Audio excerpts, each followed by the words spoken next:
हर हर महादेव।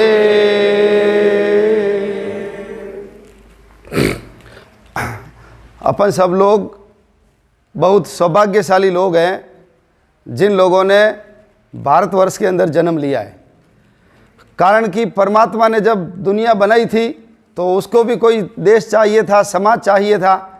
तो वो देश और समाज परमात्मा ने भारत के रूप में और हिंदू समाज के रूप में बनाया। भारत की अनेक विशेषताएं हो सकती हैं, लेकिन उसमें सबसे बड़ी विशेषताएं वो विशेषताएं कि दुनिया में जितने भी मत पंथ संप्रदाय हुए हैं उसमें कोई दूत आया है, कोई पैगंबर आया है, कोई बेटा आया है। साक्षात परमात्मा किसी मजहब में नहीं आया। वो आया तो कहाँ पर आया है? वो केवल भारतवर्ष के अंदर आया है। और देवता तो खुद भी कहते हैं कि गायंती देवा किल गीत कानी धन्यास्तु थे भरत भूमि भागे। यानी भरत भूमि के अंदर यदि हमको जन्म मिल जाए तो ये हमारा अहोभाग्य है। यानी देवता भी इस धरती के ऊपर आने के लिए तरसते हैं। और तुलसीदास जी ने तो कहा, विश्व भरण पोषण कर सोई ताकर नाम भरत असोई। जो दुनिया का भरण पोषण करता है वो भरत, और ऐसे जो भरतों का देश होता है वो क्या कहलाता है? वो भारत कहलाता है। भारत, भा यानी ज्ञान, ज्ञान के अंदर जो रत है, और खुद तो ज्ञानी है ही है, समझदार है ही है, संस्कारित है ही है, लेकिन दुनिया को भी हम संस्कारित करेंगे, दिशा देंगे। जीवन क्यों है, मनुष्य क्यों बनाऊं, मेरा और परमात्मा का आपस में रिश्ता क्या है, मेरा और सृष्टि का रिश्ता क्या है, मैं क्यों आया हूं, कहां जाऊंगा, ये जितने गूढ़ सवाल हैं उन सवालों का उत्तर देते हुए एक श्रेष्ठ जीवन जी करके नर से नारायण कैसे बन सकता हूं मैं, ये सिखाने का काम किसने किया है? ये अपनी हिंदू धर्म और संस्कृति ने किया है। और उसको बड़े सरल शब्दों में हमारे पूर्वजों ने बताया। वो बताया, कृणवंतो विश्व आर्यम, सारी दुनिया को क्या करेंगे? आर्य बनाएंगे। आर्य का मतलब ये किताबों में पढ़ाते हैं ना, जिसकी नाक लंबी होती थी उसको आर्य बोलते थे, या जिसका ललाट चौड़ा होता था, या जिसकी ऊंचाई कद ज़्यादा लंबा होता था, वो आर्य है। तो यदि लंबी नाक वाला ही आर्य है तो जिसकी नाक छोटी थी उसको फिर कैसे आर्य बनाएंगे? उसको पकड़ करके तानेंगे, और जब वो चिल्लाएगा क्या कर रहे हो तो हम कहते हैं तेरे को आर्य बना रहे हैं। या जिसकी लंबाई कम है उसको कैसे आर्य बनाएंगे? तो ये सब हमको पथ भ्रष्ट करने के लिए ऐसी बातें हमको किताबों में पढ़ाई गई। वास्तव में क्या है? आर्य का अर्थ होता है सभ्य, श्रेष्ठ और सुसंस्कृत। खुद भी ऐसे हैं और दुनिया जो अज्ञानी है उनको भी हम ऐसा बनाएंगे। इसलिए हमारे पूर्वज दूर दूर तक गए, जंगलों को पार किया, पर्वतों को पार किया। बहुत लोगों को तो हिंसक जानवर खा जाते थे, उसके बावजूद भी दूर दूर जाकर के हमारी संस्कृति का प्रचार प्रसार हमारे पूर्वजों ने किया। और आज भी कहीं खुदाई होती है तो खुदाई के अंदर कहीं मस्जिद नहीं निकलती, कहीं गिरजाघर चर्च नहीं निकलता। क्या निकलता है? कहीं विष्णु भगवान का मंदिर निकलता है, कहीं शिवलिंग निकलती है। और दक्षिण अमेरिका के जो तट है, पूरे दक्षिण अमेरिका के समुद्र के जो तट है, उसमें जो रेड इंडियन नाम की जाति है वो भी यज्ञ करती है। और यज्ञ मंत्र तो बदल गए, लेकिन मंत्र के बाद वो जो हुआ ऐसा बोलते हैं, वो वास्तव में क्या है? वो स्वाहा स्वाहा स्वाहा स्वाहा उसी का ही रूप है। तो हमारे पूर्वजों ने मेहनत की, तब दुनिया के अंदर भारत का नाम हुआ। और उसके कारण भारत को सोने की चिड़िया बोलते थे, यानी अकूत संपत्ति थी। यहाँ घी दूध की नदियों वाला देश बोलते थे, यानी यहाँ पर इतना वैभव था कि घी और दूध प्रचुर मात्रा में था। लोग इसको विश्व गुरु बोलते थे। बाहर के जब लोग यहाँ आते थे, सिकंदर जब आया तो उसके गुरु ने क्या कहा? तू वहाँ जा रहा है, मेरे लिए कपड़ा लेकर के आना। यानी वहाँ उनको कपड़ा कैसे बनते हैं उनको आता ही नहीं था। उनको था कि कपड़ा शायद पेड़ों के ऊपर आम, चीकू, पपीते की तरह लगता होगा, जबकि कपास, उससे सूत, और सूत से कपड़ा बुनते हैं। तो अरस्तु ने कहा मेरे लिए कपड़ा लेकर के आना। दूसरा, मेरे लिए तलवार, भारत का लोहा बड़ा प्रसिद्ध लोहा है, तो ऐसा लोहा लेकर आना, वहाँ का फौलाद, जिससे मैं क्या बनाऊंगा? तलवार बनाऊंगा। और तीसरा, एक लंगोटीधारी सन्यासी को लेकर के आना, जिसके खुद के पास तो कुछ नहीं होता है लेकिन वो ज्ञान का भंडार होता है, ऐसा लेकर के आना। तो जिस समय दुनिया के लोग नंगे घूमते थे, या चमड़े से या पेड़ों के पत्तों और छाल से अपने शरीर को ढकते थे, उस समय हमारे गांव के बच्चे वेदों के मंत्र बोला करते थे। ऐसा अपना देश था और वैसा देश हमको वापस बनाना है। ऐसा ही सोच करके 1925 में डॉक्टर जी ने संघ की स्थापना की। नींव पुरानी है लेकिन ऊपर का निर्माण क्या है, वो थोड़ा सा नया है, बदला है। कृण्वन्तो विश्व आर्यम, उसकी जगह हमने क्या बोला, भारत माता की जय। दुनिया में हमको क्या करवाना है, भारत माता की जय करवानी है। इसलिए जितनी मेहनत है, जितना काम है, ये जितनी अपनी कवायद चल रही है, ये सब किसके लिए है? एक शब्द में यदि बोलना हो तो हम बोल सकते हैं, दुनिया में हमको भारत माता की जय जयकार करवानी है। इसके लिए हम सब लोग ये कार्य कर रहे हैं। और भारत माता की जय जयकार करवानी है तो कुछ लोगों से नहीं होगा, सब लोगों को लगना पड़ेगा। सब लोगों को ऐसा आभास करवाना पड़ेगा कि देश मेरा है, मैं इसका पुत्र हूं और पुत्र के नाते मेरा कर्तव्य है कि दुनिया में भारत माता की जय जयकार मैं करवाऊंगा। बिना पैसे के करवाऊंगा, बिना किसी सर्टिफिकेट के कराऊंगा, बिना किसी लोभ लालच के करवाऊंगा। घर का ही चमड़ी दूंगा, घर की ही दमड़ी दूंगा, घर का ही मैं पूरा समय लगाऊंगा और आवश्यकता पड़ी तो अपना जीवन भी इस समाज के काम में होम करके भारत माता की दुनिया में जय जयकार कैसे हो सकती है, ये मैं काम करवाऊंगा। 1925 में बना संघ, 1964 में विश्व हिंदू परिषद बना। क्यों? संघ का काम व्यक्ति निर्माण, लेकिन कुछ मुद्दे ऐसे हैं जिस मुद्दों को यदि तुरंत प्रभाव से उसका प्रतिकार नहीं किया तो उसका परिणाम क्या निकलेगा? परिणाम बड़ा खराब निकलेगा। हम जानते हैं देश की आज़ादी के बाद पाकिस्तान मुस्लिम राष्ट्र बना और भारत डॉक्टर अंबेडकर जी के कहने के बाद भी सारे मुसलमानों को यहाँ से नहीं भेजा। और ये बातें अब कोई पढ़ाता भी नहीं कि अंबेडकर जी ने ऐसा लिखा है। उन्होंने कहा था इनकी संस्कृति, इनका नेचर, इनकी कल्चर हमसे नहीं मिलती, इसलिए सारे मुसलमानों को भारत से कहाँ भेज दो? पाकिस्तान। और पाकिस्तान के सारे हिंदुओं को भारत में लेकर आ जाओ। लेकिन हुआ नहीं ऐसा। चलो कोई बात नहीं, नहीं हुआ तो भारत को कम से कम हिंदू राष्ट्र तो बनाते। हमारा देश है, सारी नदियाँ, सारे पहाड़, सारे तीर्थ स्थान, हमारे मठ मंदिर, ये सारे भारत के अंदर ही है। और थोड़े बहुत कोई इधर उधर आजू बाजू के देश में है तो वो भी किसके ही थे? वो सब हमारे ही थे। इसलिए राज्य यानी राजनीतिक इकाई, देश यानी भौगोलिक इकाई। जमीन कितनी है? समुद्र है, उधर चाइना है, इधर बांग्लादेश है, इसके बीच वाला जो भूभाग है वो क्या है? वो देश है। लेकिन राष्ट्र क्या है? राष्ट्र हमारी सांस्कृतिक इकाई है। आज भले पाकिस्तान बन गया होगा, लेकिन गुरु नानक देव जी का जन्म स्थान कहाँ पर है? पाकिस्तान में। हम उसको आज भी मानते हैं। हमारा हिंगलाज माता का मंदिर उधर है, आज भी हम उसको अपना मानते हैं। जहाँ प्रहलाद पैदा हुआ, सब जानते हैं, नरसिंह भगवान हिरण्यकश्यप को मारने के लिए पैदा हुए। कहाँ पर पैदा हुए? वो पैदा हुए मूल स्थान, उसका वर्तमान नाम है मुल्तान। तो मुल्तान कहाँ है? पाकिस्तान में, लेकिन हमारा ही है। तक्षशिला का विश्वविद्यालय है, ढाकेश्वरी देवी का मंदिर है, चाहे पशुपतिनाथ का मंदिर है, ये सारे स्थान हमारे थे। आज परकीय देश में चले गए, नए देश बन गए, लेकिन सांस्कृतिक रूप से वो आज भी क्या है? आज वो हमारे हैं। तो इन जितने स्थान हैं, उन स्थानों को आज भी हम अपना मानते हैं। इसलिए देश, समाज, धर्म और संस्कृति, उसका संरक्षण और हिंदू से जुड़ा हुआ कोई भी प्रतीक चिन्ह हो, उसके ऊपर कोई अत्याचार होगा, अनाचार होगा तो कौन बोलेगा? उसके लिए कोई संगठन चाहिए। तो अंबेडकर जी ने कहा था इनको भेजो और हिंदुओं को लेकर के आओ, नहीं लाए। और देश को भी धर्मनिरपेक्ष घोषित किया। और धर्मनिरपेक्ष घोषित करने के कारण हिंदू समाज को गाली देना और अन्य मतावलंबियों को प्रश्रय देना, एकमात्र यही धर्मनिरपेक्षता की परिभाषा हो गई। हिंदुओं का हित और दूसरों का हित, वो कुछ भी करे सब स्वीकार है अपने को। देश के विभाजन के बाद पाकिस्तान बना था, हमारे करोड़ों लोगों को मारा गया, करोड़ों लोग हमारे बेघर होकर के वहां से इधर आ गए।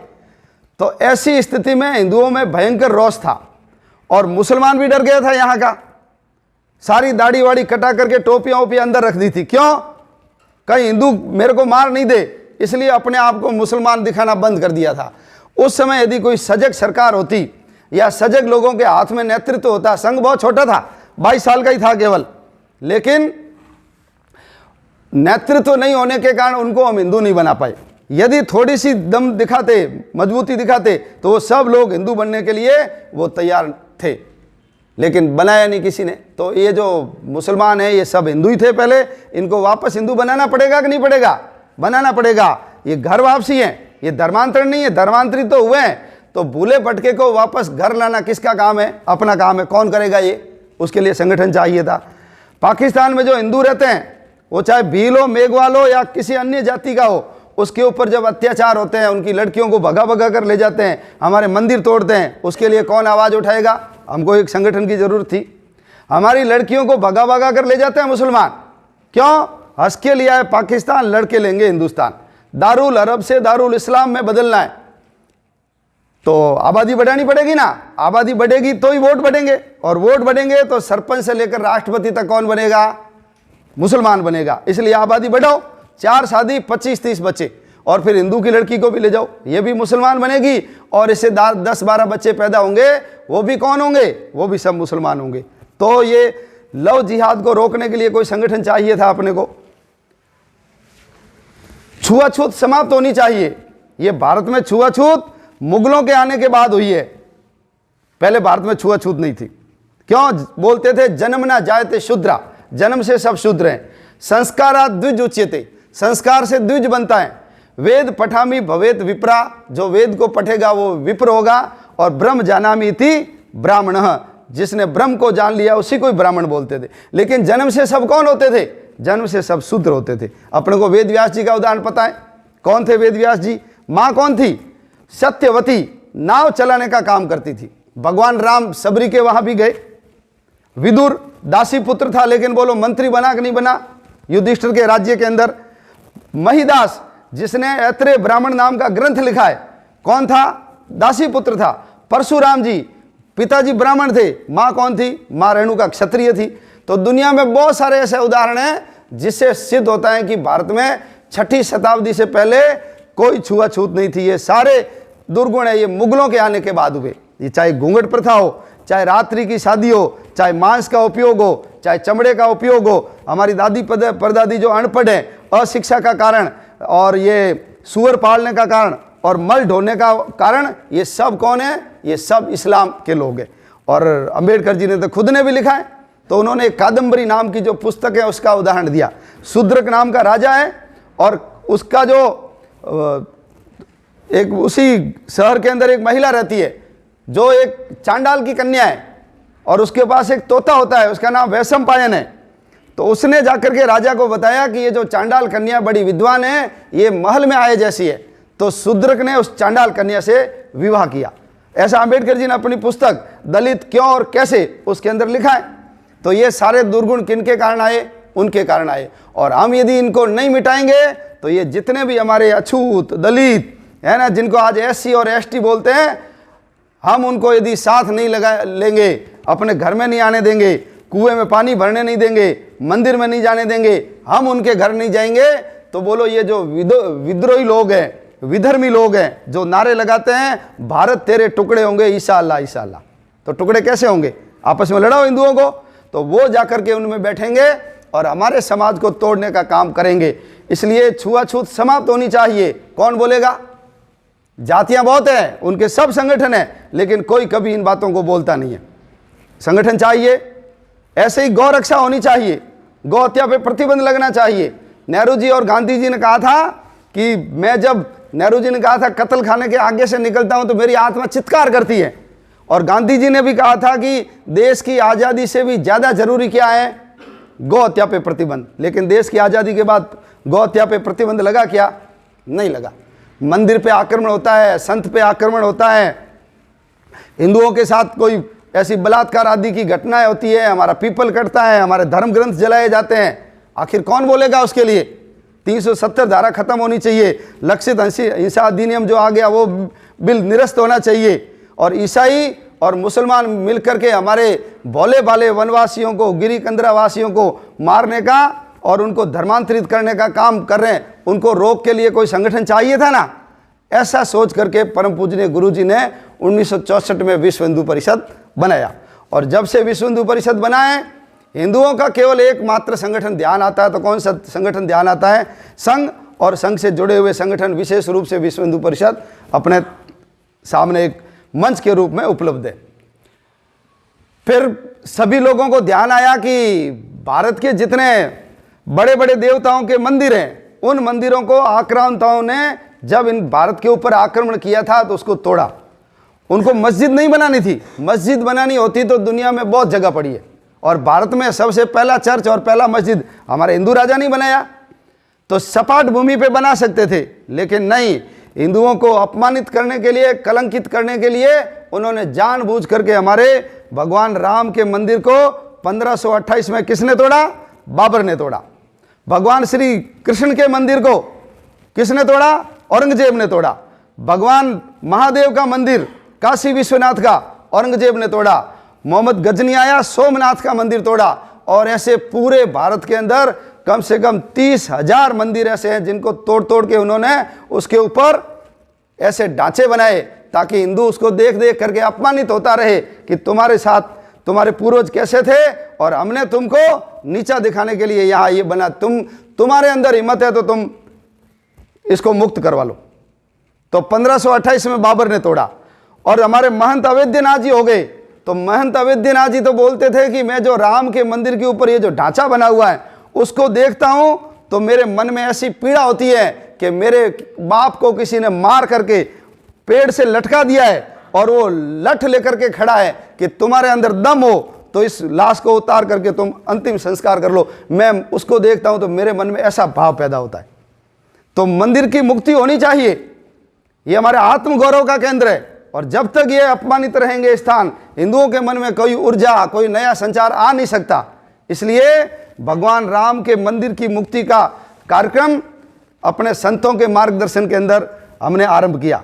1984 में राम जन्मभूमि मुक्ति यज्ञ समिति का निर्माण हुआ और उन्होंने संतों ने घोषणा की सरयू का पानी हाथ में लेकर के कि इसको मुक्त करो, यदि तुम मुक्त नहीं करोगे तो संत आगे बढ़ करके उनको मुक्त करवा देंगे। थोड़ी सी पुरानी घटना भी अपने याद कर लेते हैं। 1528 में सबसे पहले बाबर ने इसको तोड़ा और उससे पहले भगवान राम के कितने साल पहले हुए? भगवान राम पैदा हुए आज से 8,80,122 साल पहले। आप नासा की रिपोर्ट छोड़ दो कि 17,85,000 साल पुराना है राम सेतु, या 10 लाख साल पहले सफेद 4 दांतों वाले हाथी हनुमान जी ने लंका में देखे थे। वैज्ञानिक कहते हैं वो 10 लाख साल पहले गायब हो गए, लुप्त हो गए धरती से। हम तो कम से कम पकड़ लो तो राम रावण युद्ध गताब्द जो चल रहा है वो कितना चल रहा है? वो चल रहा है 8,80,122 साल। इतने साल पहले भगवान राम पैदा हुए और जब वो देवलोक में चले गए, गौलोक में चले गए, तो उनके बड़े पुत्र ने, बड़ा पुत्र कौन था? लव छोटा था और कुश कौन था? बड़ा था। तो कुश ने वहां भगवान राम का मंदिर बनाया और आज से अभी विक्रम संवत 2077 चल रहा है, तो आज से 2077 साल पहले जब विक्रमादित्य राजा बने तो उन्होंने उस मंदिर को वापस पुनर्निर्माण, उसका जीर्णोद्धार कराया। 84 कसौटी के खंभे लगा करके उन्होंने भव्य मंदिर बनाया। और जब मुगल आने शुरू हुए भारत के अंदर, 712 में मोहम्मद बिन कासिम आया और फिर एक लाइन ही लग गई भारत में लूटने की, भारत को बर्बाद करने की, धर्मांतरण करने की। तो 1528 में बर्बर लुटेरा फरगना से चला हुआ बाबर भारत के अंदर आया और उसके मीर बाकी नाम के सेनापति ने तोपें लगा करके भगवान राम के मंदिर को तोड़ा। और जब तोड़ रहे थे तो उस समय जो सन्यासी थे वहां, उनके पास हथियार नहीं होते, लेकिन बिना हथियारों के ही 1,74,000 हिंदुओं ने बलिदान दिया। तब उसको तोड़ करके और उसके बहे हुए खून से मिट्टी का गारा तैयार करके उसके ऊपर एक ढांचा बनाया गया। उसके बाद हिंदू कभी भी शांत नहीं बैठा। गुरु गोविंद सिंह जी ने प्रयास किया, बालाजी पेशवा ने प्रयास किया, लेकिन सफलता नहीं मिली। बाबर के समय हमने 4 युद्ध लड़े। बाबर के बाद हुमायूं आ गया, उसके समय हमने 10 लड़े। हुमायूं के बाद अकबर 20 लड़ाइयाँ लड़ी। अकबर के बाद औरंगजेब, हमने 30 लड़ाइयाँ लड़ी। अवध का जो नवाब बना शहादत अली, उसके समय 5 लड़ाइयाँ, और दूसरा नवाब बना वाजिद अली, उसके समय 4 लड़ाइयाँ, और अंग्रेजों के समय 3 लड़ाइयाँ लड़ी। ऐसे कुल 76 लड़ाइयाँ लड़ी हमने, और 76 लड़ाइयों में 3.5 लाख हिंदू इस राम जन्मभूमि के लिए बलिदान हुए। अंग्रेजों के समय भी अवध के लोगों ने 1934 के अंदर उसके ऊपर कब्जा करने के लिए आक्रमण किया था, लेकिन अंग्रेजों ने विवाद बना रहे, हिंदू और मुसलमान कभी एक साथ न आ सके, इसलिए वहां उन्होंने दरवाजा लगा कर एक दीवार बना दी, बाहर से ही दर्शन करो, बाहर से ही हाथ जोड़ो। 1949 22 दिसंबर की रात्रि को भगवान राम वहां प्रकट हुए, और जो उसका चौकीदार था, मोहम्मद इस्माइल नाम था उसका, उसने कहा मैंने रात को प्रकाश देखा और उस प्रकाश में घुटनों के बल चलते हुए मैंने भगवान राम को बालक रूप में देखा। बाद में मैं बेहोश हो गया, सवेरे जग में जगा तो सारा वो जो परिसर है लोगों से भरा हुआ था, लोग आरती उतार रहे थे, कोई ढोल नगाड़े बजा रहे थे। और उनका वो जो स्टेटमेंट है वो आज भी कार सेवकपुरम के अंदर लिखा हुआ पड़ा है, और उसने अंतिम समय तक कहा था कि मैंने रात्रि को भगवान राम को प्रकट होते हुए देखे। 1950 26 जनवरी 1950 को संविधान लागू हुआ। उससे ठीक 10 दिन पहले 16 जनवरी 1950 को हिंदुओं की ओर से पहला मुकदमा दर्ज हुआ कि ये स्थान हिंदुओं का है, आप हिंदुओं को दे दो। दूसरा मुकदमा 1959 में दर्ज हुआ रामानंद संप्रदाय ने कि ये स्थान हमारा है, इसलिए पूजा का स्थान हमको दो, पूजा हम करेंगे। 1961 में मुस्लिम सुन्नी वक्फ बोर्ड जागा और उन्होंने बाबरी मस्जिद एक्शन कमेटी बनाई, और 61 में उन्होंने मुकदमा दर्ज कराया कि ये स्थान हमारा है और इसका मालिकाना हक हमारा है, इसको हमको दिया जाए। मामला चलता रहा कोर्ट के अंदर। जिन लोगों ने मुकदमा दर्ज किया था वो बेचारे स्वर्ग चले गए, गवाहियां थी वो भी स्वर्ग चली गई, लेकिन कोर्ट ने इसके ऊपर कोई भी ध्यान दिया नहीं।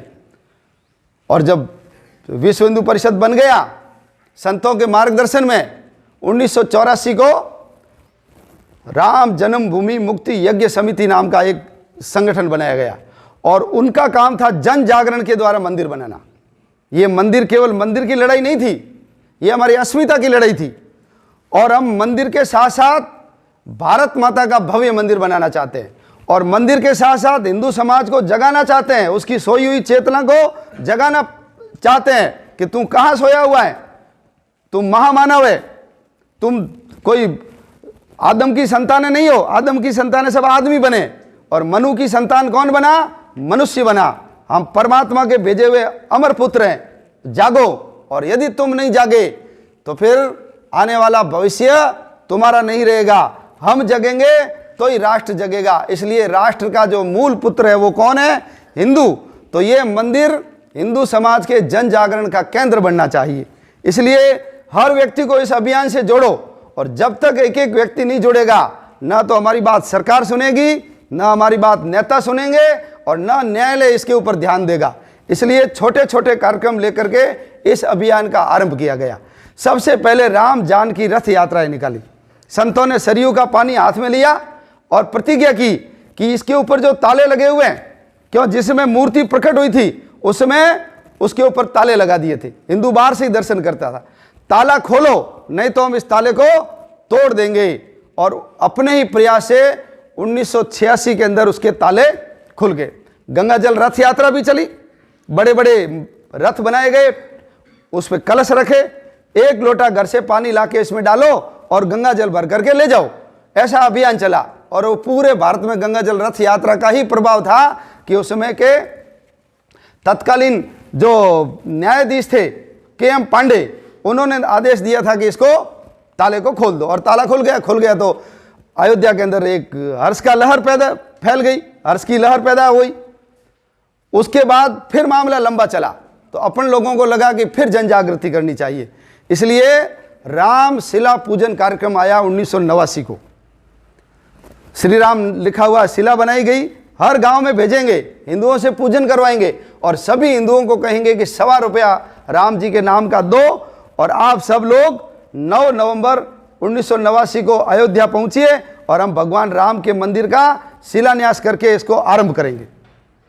पूरे देश के 3.5 लाख गांव के अंदर शिलाओं का पूजन हुआ, 8 करोड़ रुपए उसमें इकट्ठे हुए। और आज आप टीवी में देखते होंगे गढ़े हुए पत्थरों के फोटो, वो सब उसी पैसे से खरीदे हुए। लोग उत्साह के साथ पैसे दिए और लोग अयोध्या भी चले गए। एक दिन पहले निर्णय दिया कि जहां तुम शिलान्यास करना चाहते हो वो विवादित भूमि नहीं है, यहां शिलान्यास कर सकते हो। किससे करवाना शिलान्यास? शंकराचार्य, कोई मठाधीश, महामंडलेश्वर नहीं, समाज के जितनी भी जाति के लोग हैं, सबसे जिसको हम पिछड़ा, लाइन में सबसे पीछे खड़ा हुआ व्यक्ति जिसको मानते हैं, उस दलित जाति के व्यक्ति से इसका शिलान्यास करवाना चाहिए, ताकि समाज में समरसता का संदेश जाए। और संघ तो समरसता का अभियान हमारे तो डॉक्टर जी के समय से ही चल रहा है, 1925 से ही। अपने को पता है ना, जिस समय गांधी जी आए थे तो गांधी जी ने पूछा था कि तुम कौन हो? सोमसेवकों ने कहा हम हिंदू है। तो डॉक्टर जी भाव समझ गए, उन्होंने कहा कि गांधी जी पूछना चाहते हैं आप किस जाति के हो? तब सब लोगों ने बताया हम तो जाति पूछते ही नहीं है। तो सब लोग एक साथ एक जाजम पे बैठ करके भोजन कर रहे हैं। गांधी जी को बड़ा आश्चर्य हुआ कि मैंने इतना प्रयास कर लिया लेकिन मैं सबको नहीं बिठा सका। धन्य है तू डॉक्टर हेडगेवार कि तूने सब लोगों को एक पंक्ति में बिठा करके, कोई खा रहा है कोई परोस रहा है, कोई भेद नहीं है, ये आपने करके दिखा दिया। तो हम समरसता का काम उस समय से ही कर रहे हैं। इसलिए कामेश्वर चौपाल दलित हरिजन जाति के बिहार के, उनके हाथ से शिलान्यास 9 नवंबर 1989 को हो गया। शिलान्यास के बाद फिर वही ढुलमुल नीति, वार्ताओं के लिए मुसलमानों को बुलाते थे, आते नहीं थे मुसलमान। उनको कहो भाई तुम प्रमाण लाओ, हम भी प्रमाण देते हैं, आप हमारे पढ़ो, आपके हम पढ़ते हैं। उनको तो मस्जिद से मतलब नहीं, हिंदू केवल मंदिर नहीं बना सके, बस मेरा तो एकमात्र उद्देश्य है। इसलिए वो अपनी बैठकों में आते नहीं थे, आते थे तो बीच में चले जाते थे। और एक बार तो शुक्रवार की नमाज पढ़ने गए तो स्वामी सत्यमित्रानंद जी ने अपना जो कपड़ा होता है उसको ऐसे झोली फैला करके कहा कि नमाज के बाद जकात देने का रिवाज है आपके, मैं आपसे राम मंदिर को जकात के रूप में मांग रहा हूं। वो दिनकर जी ने कहा ना, जब नाश मनुज पर छाता है पहले विवेक मर जाता है। तो उस समय यदि दे देते तो आज भाईचारा भी रहता, उनका ढांचा भी नहीं टूटता और हमारे मन में भी श्रद्धा रहती कि चलो हमारी बात को स्वीकार कर लिया। लेकिन इन कट्टरपंथी नेताओं ने क्या कहा, महाराज जी ये माचिस की डिब्बी नहीं है जो हम आपको दे दे। तो अपन लोगों को समझ में आ गया कि इससे कोई निराकरण निकलने वाला नहीं है। इसलिए वापस अपने को अभियान चलाना चाहिए। संतों ने मिलकर के 18 अक्टूबर 1990 की जो दिवाली थी, उस दिवाली को राम ज्योति सब जगह भेजी गई। अयोध्या में अग्नि मंथन किया, दिया जलाया, अग्नि जली, और वो उससे काफ़ी दिए जला के सब जगह भेज दिए गए। सभी मंदिरों में पहुँचे, मंदिरों से अपने मोहल्लों में पहुँच गए, और मोहल्लों से हर हिंदू ने अपने घर की दिवाली अयोध्या से आई राम ज्योति से जलाई थी। और सब लोगों को कहा कि 30 अक्टूबर को अयोध्या पहुँचेंगे और हम जबरदस्ती मंदिर बनाने का काम आरंभ करेंगे। मुलायम सिंह उसमें वहाँ का मुख्यमंत्री था। मुलायम सिंह तो मुसलमानों के वोटों से ही जीतता था। यदि कार सेवा हो गई तो मेरा क्या होगा, उसने घोषणा की परिंदा भी पर नहीं मार सकता। सारी रेलें रद्द कर दी, बसें रद्द कर दी, खाइयाँ खोदी, कंटीले तार लगा दिए, नावें तक जब्त कर ली, और जो उधर जाता हुआ दिखा उसको पकड़ पकड़ करके कहाँ डालना शुरू किया, जेलों के अंदर। सारे स्कूल जेल में बदल दिए गए, सारी कृषि मंडियाँ, सारी धर्मशालाएं, जो कोई उधर गया उसको सबको पकड़ पकड़ करके उन्होंने जेल में डाले। 50 लाख लोग घरों से निकले। आज़ादी में भी इतने लोगों ने भागीदारी नहीं की थी, लेकिन 45 लाख लोग बीच में पकड़े गए। और जहाँ जहाँ कांग्रेस की सरकार थी, कार सेवकों को बीच में पकड़ लिया। लेकिन मन में उत्साह था। संतों ने तय किया है, हिंदू के इज्जत का सवाल है, कैसे भी पहुँच करके हम कार सेवा करेंगे।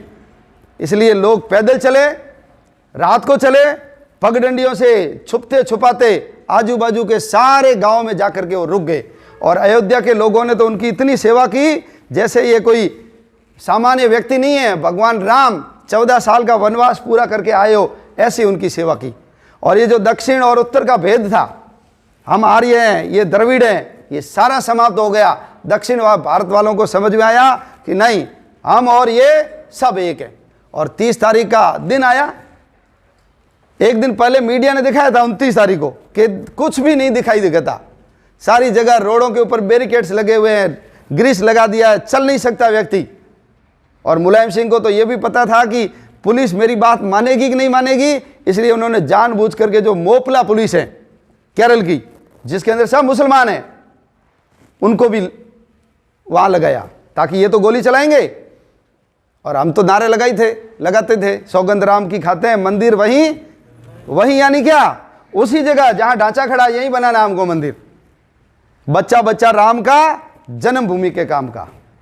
और पुलिस भी हम जानते थे कि हमारा सहयोग कर रही थी, इसलिए कई उत्साही कार सेवक बोलते थे ये अंदर की बात है, पुलिस हमारे साथ है। तो मुलायम सिंह को भी पता लगे कि पुलिस इनके साथ ही है।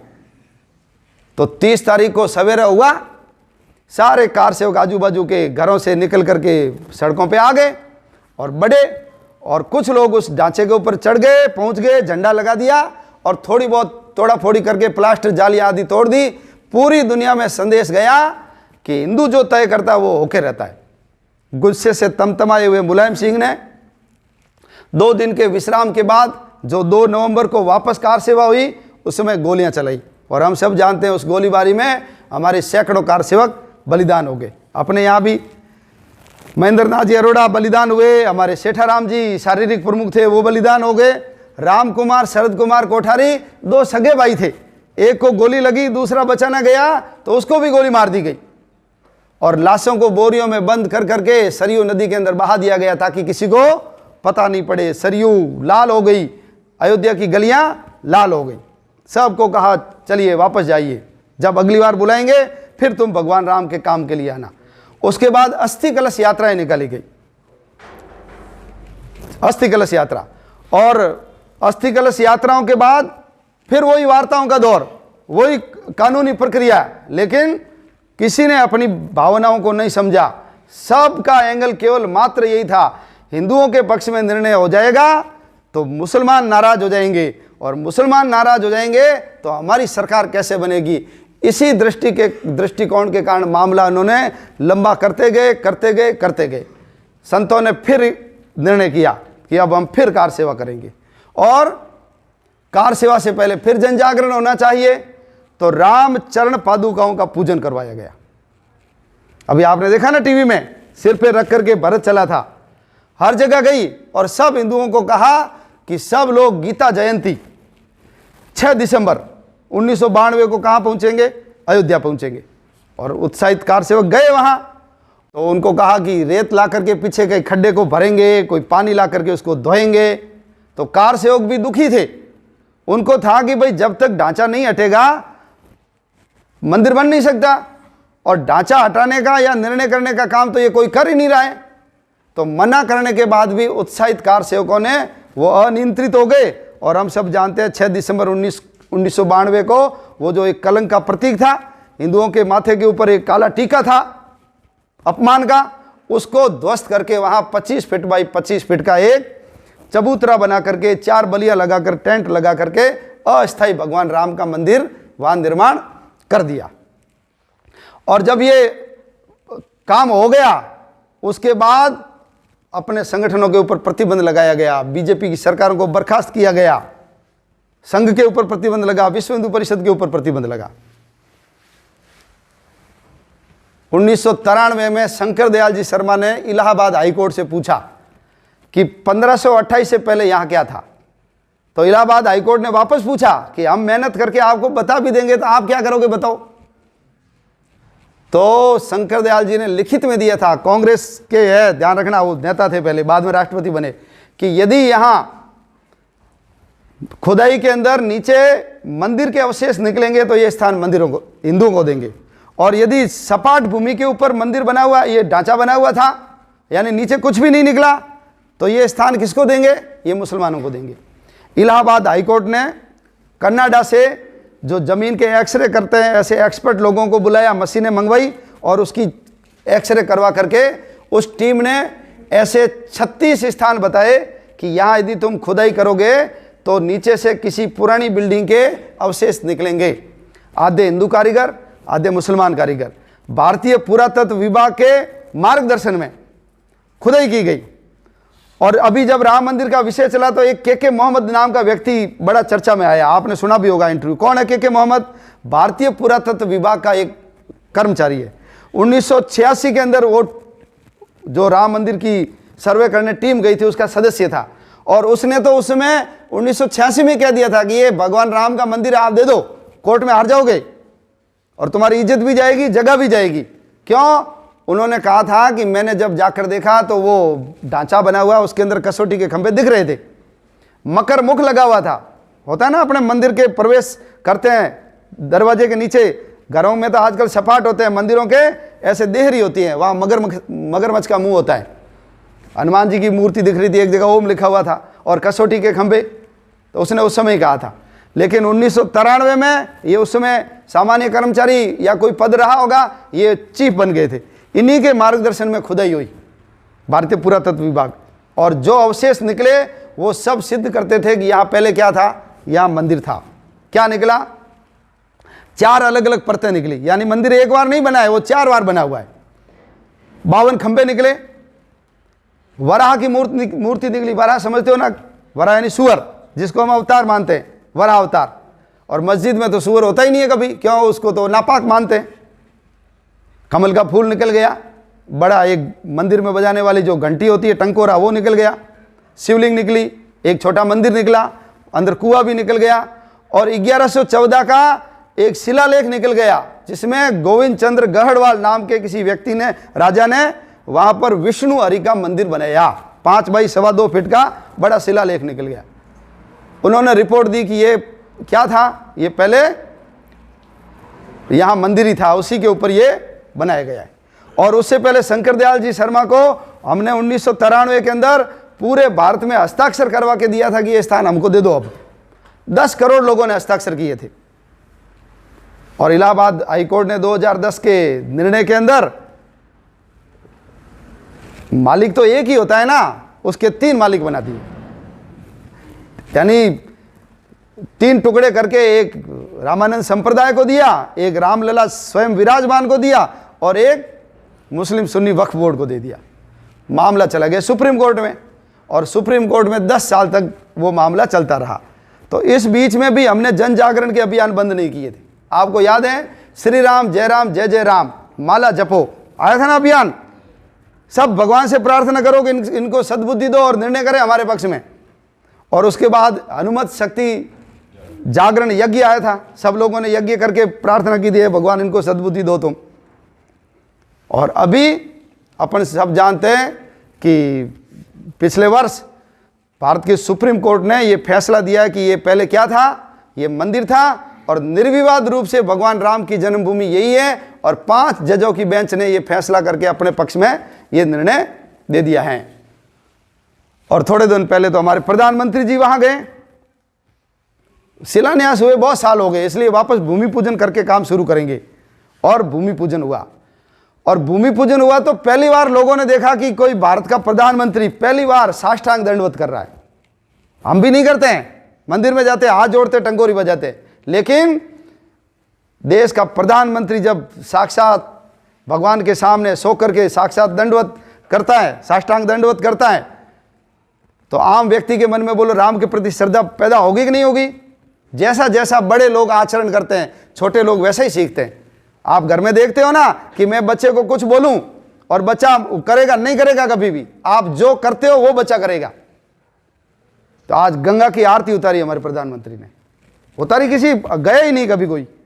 आज हमारा प्रधानमंत्री पशुपतिनाथ के मंदिर में गया, त्रिपुंड लगाया, रुद्राक्ष की माला पहनी और भगवे रंग के कपड़े पहन करके निकला। तो बोलो हमारे मन में श्रद्धा विश्वास जगा कि नहीं परमात्मा के प्रति? ये जो चिढ़ाते थे कि तिलक लगाना, चोटी रखना है ना, भगवे कपड़े पहनना, रुद्रा, ये पाखंड है, इन लोगों को भी कोट के ऊपर जनेऊ पहनने के लिए मजबूर कर दिया हमने। लोग पहनते नीचे, लेकिन कुछ महापुरुष ऐसे हैं जो दिखावे के लिए ऊपर पहनते हैं, यानी मोजे पहन करके जूते सब पहनते हैं, लेकिन कई लोग हैं जो जूते पहले पहनते हैं, मोजे उसके बाद पहनते हैं। आज हमारा प्रधानमंत्री 3 दिन तक जाकर के बोलो केदारनाथ में गुफा में बैठता है, तो हमारे प्रति पहाड़ों में, हमारे धर्म स्थलों के प्रति श्रद्धा बनती है कि नहीं बनती है? आज हमने अपनी आंखों से देखा है वो। और वो अब समय आया है जब भगवान राम के मंदिर का निर्माण कार्य आरंभ हो गया है। तो आरंभ हुआ है तो किससे करवाना? सरकारों का काम मंदिर बनाना नहीं है। हाँ, सुप्रीम कोर्ट ने कहा ट्रस्ट बनाओ, ट्रस्ट बना दिया, लेकिन मंदिर बनाने का काम किसका है? सामान्य मनुष्य का काम है। सरकार कोई पुल बनाएगी, रोडें बनाएगी, कोई विकास करेगी, शासन चलाएगी, लेकिन मंदिर कौन बनाएगा? मंदिर आम व्यक्ति बनाएगा, आम जनता बनाएगी। इसलिए कई लोग जागे कि हम सोने का बना देंगे, हमको दे दो, मैं अकेला बना सकता हूं, लेकिन नहीं, आम व्यक्ति का हिस्सा, आम व्यक्ति की भागीदारी, उसके अंदर होनी चाहिए। इसलिए अभी अपने राम जन्मभूमि तीर्थ क्षेत्र के मार्गदर्शन में विश्व हिंदू परिषद पूरे भारतवर्ष के अंदर धन संग्रह करने वाला है। सामान्य से सामान्य व्यक्ति के पास जाएंगे, झुग्गी झोपड़ी में रहने वाला है, कोई कुल्फी बेचने वाला है, कोई रिक्शा चलाने वाला है, उससे 10 रुपये लेंगे, और जिसकी आर्थिक स्थिति ठीक है उसे 100 लेंगे। भगवान ने और थोड़ी उसके ऊपर कृपा कर रखी है तो उसको हम कहेंगे आप 11,000 दो। और उसके फैक्ट्री कारखाने हैं तो जीवन में एक बार देना है, जो देंगे वही साथ चलेगा, ये बाकी तो सब यही रहना है। और ये सामान्य मंदिर नहीं है, ये सामान्य मंदिर के साथ साथ हमको ऐसा भारत माता का मंदिर बनाना है, हिंदुओं को सचेत और जागृत करना है कि आने वाले समय में कोई टेढ़ी आंख करके भी मंदिर की ओर, हिंदू समाज की ओर देख नहीं सके। इसलिए हर हिंदू को जागृत करना है।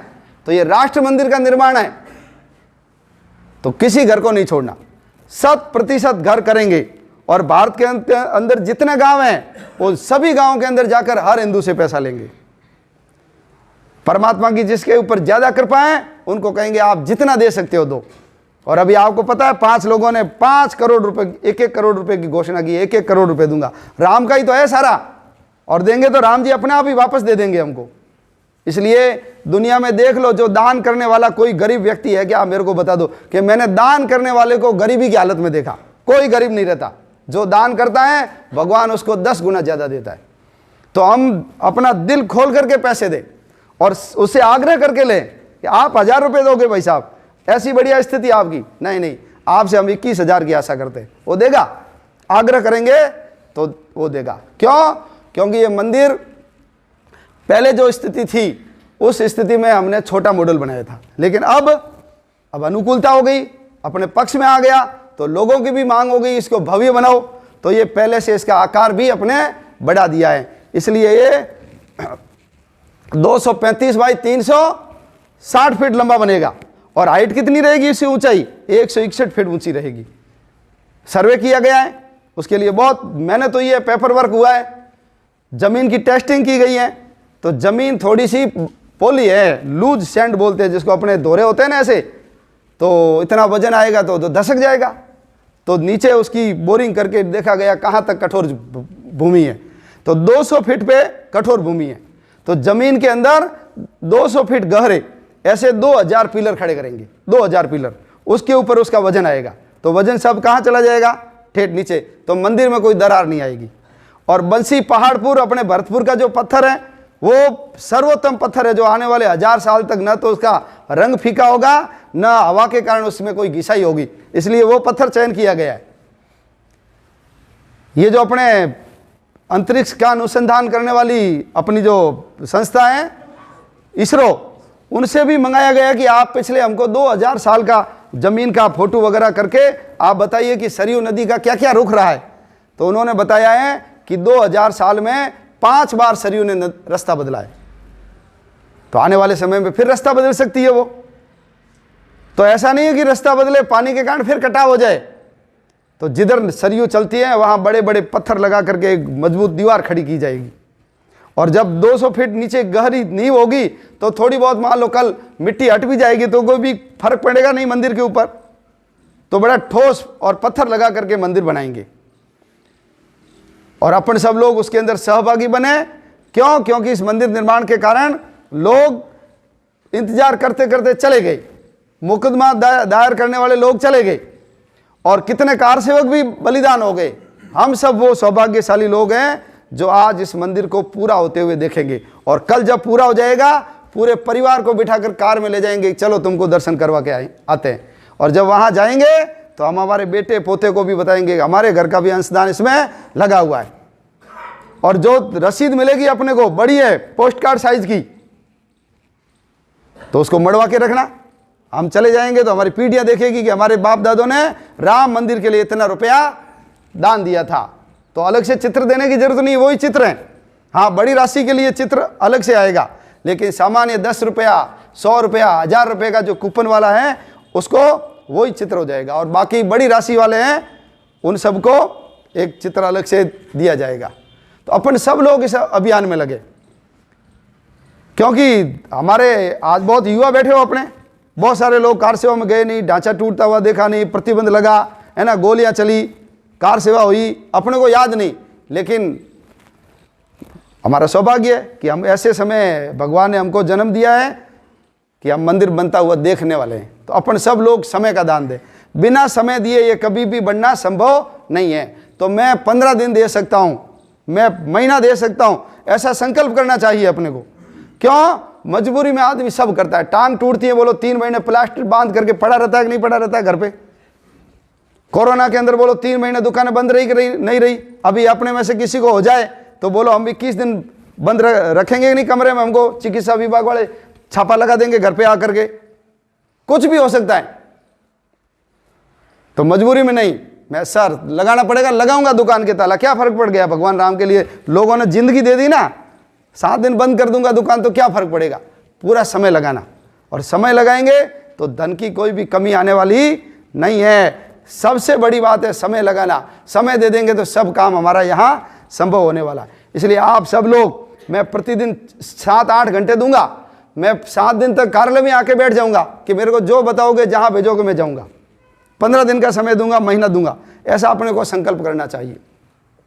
गांव में जाना पड़ेगा, पहले लोगों को बता के आना पड़ेगा। नहीं तो आप चले गए, लो दीजिए साहब राशि, अब उसके घर में तो है ही नहीं बेचारे के पैसे, उसकी इच्छा मैं 21,000 दूं, तो एक दिन पहले 5-7 दिन पहले जाएंगे और उनको बताएंगे कि हम इस तारीख को आएंगे, आप बैंक से पैसे निकलवा के घर पे रखना, ताकि राम मंदिर में अधिकतम सहयोग करो। तो जाओगे तो थोड़ी राशि ठीक मिलेगी।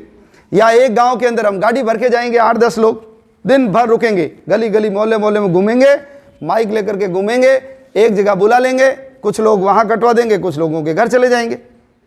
जहां अपना कार्य करता है वहां हम यदि रसीदें पहुंचा देंगे तो वो अपना काम आसानी से कर देगा। क्यों? हमारा वो शिक्षित कार्य करता है, हिसाब किताब रखना आता है उसको, तो वो हिसाब मिला करके अपने को ढंग से, नया व्यक्ति है तो वहां हम खुद जा करके करेंगे। तो कोई गांव नहीं छोड़ना। और अपने यहाँ तो बहुत बढ़िया टीम है, अपने इस जो प्रखंड यानी अपना जो संघ का खंड है, इसमें एक भी गांव नहीं छोड़ेंगे। और जहां हमारा कार्यकर्ता बैठा है वहां एक भी घर हम छोड़ने वाले नहीं है। दूर बना हुआ है, 1 किलोमीटर जाना पड़ेगा, कच्चा जाएंगे, उसके पैसे लेकर के आएंगे। जीवन में एक बार ही देना है। और अपन सब लोग जानते हैं कि दुनिया के अंदर जो देते हैं वही साथ चलता है, बाकी तो सब धरा धरा यहीं रह जाता है। वो जसवंत सिंह जी का याद है ना, जोधपुर वाले, खाया पिया आपना दिया सोई साथ, जसवंत धड़ पोडाविया माल पराया हाथ।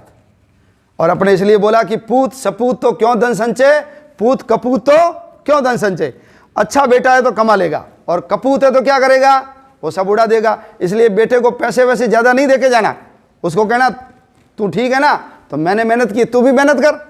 हम सब मानते हैं कि हमारी आने वाली औलादें सब कैसी होगी, गैली गूंगी होगी, कोई काम करने वाली नहीं। इसलिए हमने 7 पीढ़ियों की पैसे की व्यवस्था करके जाने की सोचते। कभी मत करो ऐसा, और ऐसा करोगे तो वो आने वाले समय में उड़ाएगा, देख लेना, और वो कुछ निठल्ला बन जाएगा। क्यों? सब कुछ देखे गए।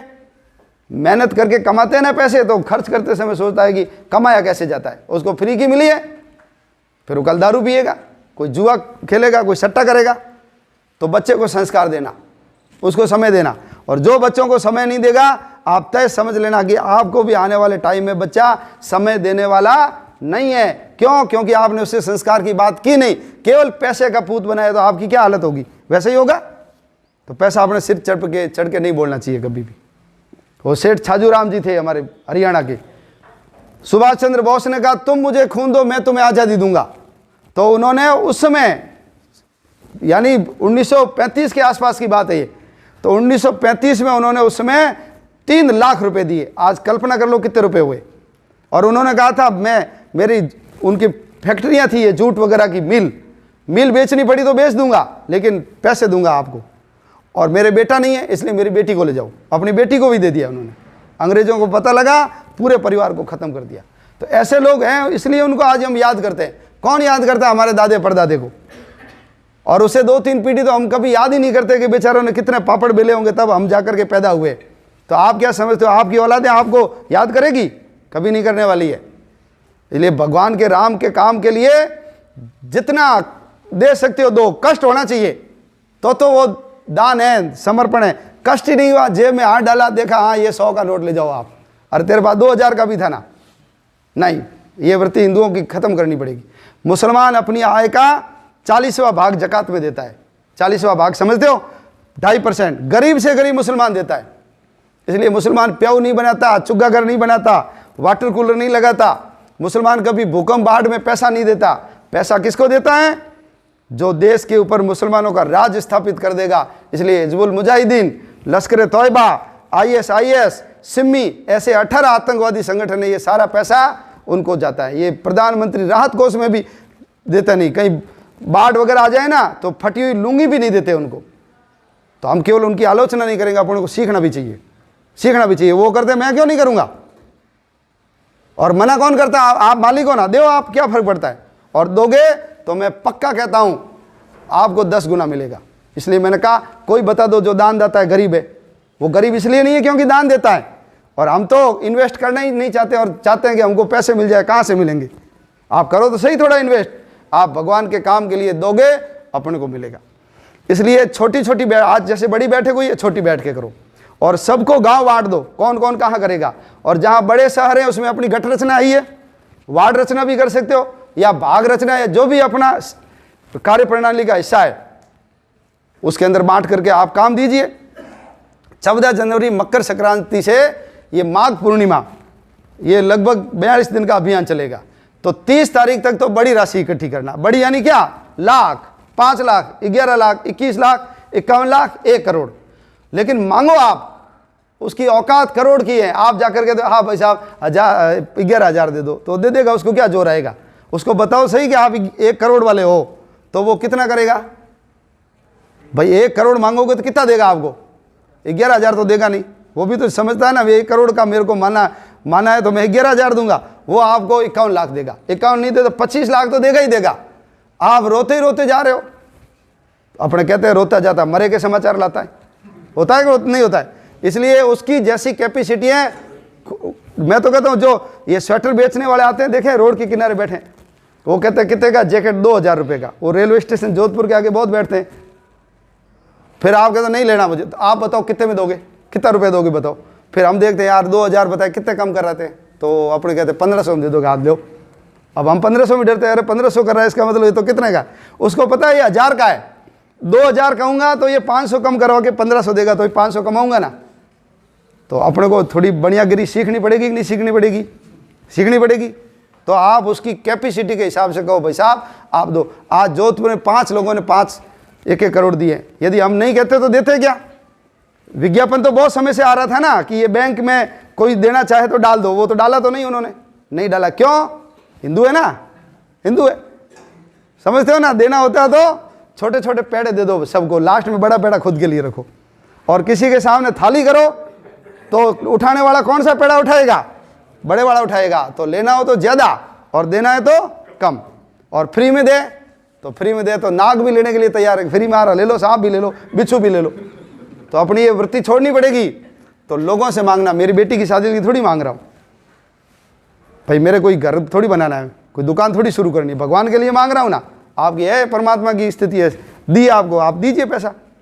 और छापा पड़ता है ना, बोलो इनकम टैक्स वालों को पीछे के दरवाजे से जाकर के 2 लाख रुपए मांगता है, देते हैं कि नहीं देते हम? तो उस समय कहाँ से आते हैं पैसे तुम्हारे पास? आते हैं। हार्ट अटैक हो जाता है, बोलो 2 लाख का इलाज, ऑपरेशन कराते हैं कि नहीं कराते? कराते हैं। ये ब्रेन ट्यूमर हो जाता है और कुछ भी हो सकता है, तो उसमें कहाँ से आते हैं पैसे? तो प्रभु के काम में देंगे तो ऐसी बाधाएं आएगी नहीं, इसमें विश्वास रखो आप। सरकार से केवल 1 रुपया लिया है। और वो जो बैंक है ना SBI, उसने वो जो सरकार का दिया हुआ 1 रुपया मड़वा करके बैंक में रखा है। सरकार से नहीं लेके, बिना सरकारी सहायता से बनेगा। तो अपने अधिकतम दे, क्योंकि समाज के उसे ही बनने वाला है। तो ऐसी रचना बना करके हम गांव गांव घर घर ढाणी ढाणी जाएंगे। और अपने यहाँ से ये जो विश्व हिंदू परिषद के जो प्रखंड है, 125 प्रखंड है, संघ के 121 खंड है, तो हमने कहा हर प्रखंड वाला 1 करोड़ देगा, कम से कम 1 करोड़, अधिक करो आपकी मर्जी। तो 125 प्रखंड वाले यदि 100 1-1 करोड़ करते हैं तो कितने रुपए होते हैं? 125 करोड़ होते हैं। और अपन जानते हैं पूरा होता नहीं है, थोड़ा बहुत कम हो जाता है, तो 100 करोड़ रुपए हो जाएंगे। हमारे प्रांत का कर लक्ष्य है 100 करोड़। तो 100 करोड़ आप मत समझना कि 10 रुपये और 100 रुपये से आएंगे। 100 करोड़ इकट्ठा होना, 100 करोड़ मतलब समझते हो ना, हमको तो बिंदिया ही पता नहीं कितनी है। 1 अरब रुपए 1 अरब रुपए, एक इतना पैसा इकट्ठा करना है, तो वो पैसा आएगा कोई लाख, 5 लाख, 11 लाख, 25 लाख, उससे पैसा इकट्ठा होने वाला है। तो सबसे बात करके माहौल बनाओ और चैरिटी बिगनिंग एट होम खुद से करना। आपकी रसीद कटेगी, दूसरा अपने आप ही दे देगा। नहीं तो आपने कितना दिया, आपने दिए 1000 रुपये और आप दूसरे से 2000 ले नहीं सकते। वो देखेगा इसने 21,000 दिया, मेरे से गरीब है और मैं तो इससे 100 गुना ज़्यादा हूँ, मेरी दुकान बड़ी है, धंधा बड़ा है, तो अपने आप उससे तुलना करके ज़्यादा पैसा देगा। तो अपन सब लोग इस काम में लगे और राशि जमा कराने का सिस्टम वो अपने जो खंड के नीचे जो उपखंड है वो केंद्र बना सकते हैं। तो उपखंड के जितने गांवों के लोग वहाँ लाके दे, या ज़्यादा स्थान भी बना सकते हैं। एक ही व्यक्ति होगा जो राशि जमा कराएगा। ऐसा नहीं कि सारा गड़बड़ हो जाए, कोई करवा रहा है कोई करवा रहा है। विज्ञापन जो अखबार में आया है उसमें किसी को सीधा देना है तो वो पैसा देगा उस अखबार में जो अकाउंट नंबर लिखे हुए, उसकी रसीद हमको नहीं देना, वो अपने आप अयोध्या से आएगी, लेकिन हमको जो पैसा देगा उसकी हम रसीद देंगे। 4 से ज़्यादा देगा उसका चेक, उसका नंबर भी लिखना, उसके हस्ताक्षर भी करवाना, ये सारा करना है। और काम करते करते अपने संगठन के योग्य लोग समाज में है उनको ढूंढ करके संगठन में जोड़ना, ये भी हमारा मूल काम है। भूलना मत आप, सब अच्छे लोगों को जोड़ो। भारत माता का मंदिर बनाना है ना, तो लेट बनाना जल्दी बनाना, या हमारे मरने के बाद बनने का बढ़िया रहेगा। भारत विश्व गुरु मरने के बाद बने, पहले नहीं बनना चाहिए। तो भाई जिंदा यदि देखना चाहते हैं तो हमको मकान जल्दी बनाने के लिए कारीगर मजदूर बढ़ाने पड़ते हैं कि नहीं पड़ते? तो कार्यकर्ता चाहिए अपने को, तो कार्यकर्ता ढूंढो। डॉक्टर जी चले गए, लेकिन डॉक्टर जी ने क्या कहा था, याची दे ही याची डोला। इसी आंखों से लक्ष्य पूरा होते देखूंगा। उनको पता था संभव नहीं है, लेकिन फिर भी मन में क्या थी, इसी आंखों से भारत को मैं दुनिया का सिरमौर बनते हुए देखना चाहता हूँ। तो अपनी ये भावना रहेगी तो नए लोगों को लाएंगे तो ज़्यादा हाथ होंगे, ज़्यादा सिर होंगे, ज़्यादा शरीर होंगे, तो हमारा लक्ष्य जल्दी पूरा होने वाला है। तो अपने सब लोग इन बातों का ध्यान रखते हुए 3 बैंकें तय की, SBI है और बैंक ऑफ बड़ौदा है और ये जो अपना पंजाब नेशनल बैंक है। इन तीनों बैंकों में पैसे जमा होंगे और बैंकों के पास छपी हुई स्लिपें आ गई है। हमको कुछ नहीं भरना, हमको केवल अपने हस्ताक्षर करने हैं, साइन करने हैं और अपने मोबाइल नंबर डालने हैं। जो व्यक्ति पहले दिन पैसा जमा कराएगा वो हमेशा जमा कराएगा। रसीद बुकें आएगी, सारी रसीद बुकों को रजिस्टर मेंटेन करना एक एक, और जिसको दिए उसके हस्ताक्षर लेना और वापस आए तो उसमें पैसे जमा करना। और जो जमा कराएगा वापस, वो लेने वाले से भी उल्टा हस्ताक्षर लेगा कि हमको भी दो कि मैंने आपको ये बुक जमा करा दी, इतने पैसे जमा करा दिए।